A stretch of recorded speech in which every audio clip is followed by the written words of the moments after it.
morning, viewers. Welcome to my daily devotion titled Fresh Bread. The letter written to the Hebrews is a very inspirational one, urging God's children not to buckle under the pressure of persecution and throw in the towel, but to keep running till the race is finished. Read Hebrews chapter 11 and 12.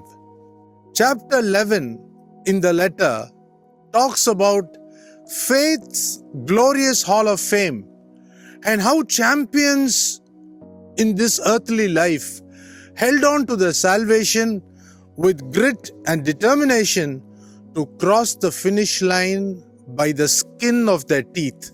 The list starts from the life of Abel and goes on to the Old Testament warriors until King David, where the author says, "These men conquered kingdoms through faith, enforced justice, received promises, stopped the mouth of lions, quenched raging fire, escaped the edge of the sword, won strength out of weakness, became mighty in war, put foreign armies to flight," etc. Hebrews chapter 11, verses 32 to 34.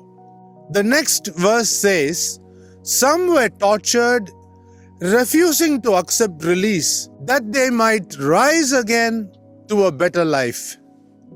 Therefore, at the beginning of chapter 12, the author says that we are surrounded by so great a cloud of witnesses who remind us of their perseverance to complete the race. Abraham spoke lies to Abimelech because of fear and failed to please God. Moses never seemed to have got over his anger. Elijah got so frightened of a woman that he even wanted to quit the ministry.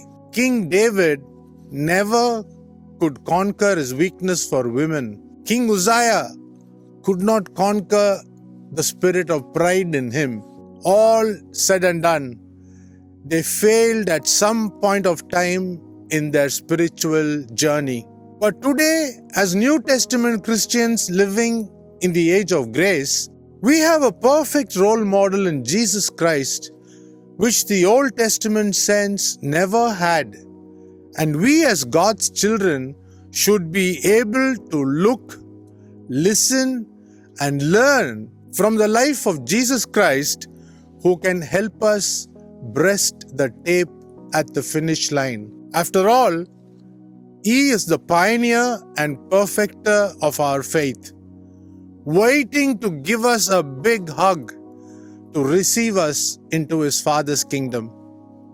He, for our sake, endured the pain and the suffering on the cross for nothing? No.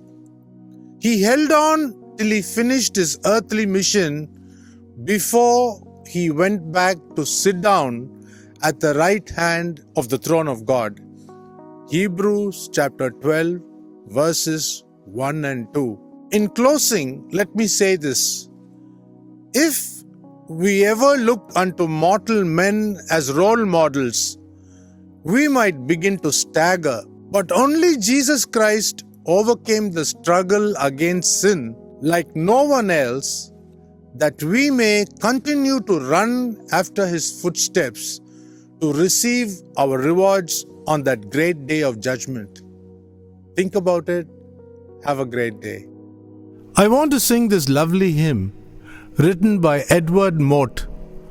"On Christ the solid rock I stand, all other ground is sinking sand.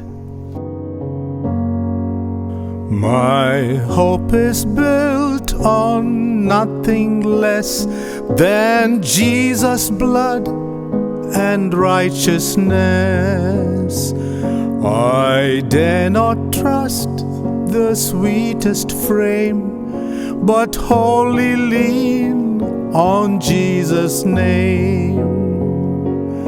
On Christ the solid rock rock I stand. All other ground is sinking sand. All other ground is sinking sand. When darkness veils His lovely face, I rest on His unchanging grace. In every high and stormy gale, my anchor holds within the veil. On Christ the solid rock I stand. All other ground is sinking sand. All other ground is sinking sand.